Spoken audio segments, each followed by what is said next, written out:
Hello mga mi, and today's video, nag-pick up nga kami ng aking supply na bida. Bida hornic lang malakas, charis.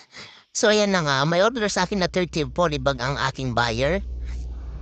Ngayon binababa na namin ang stocks kasama ang aking asawa.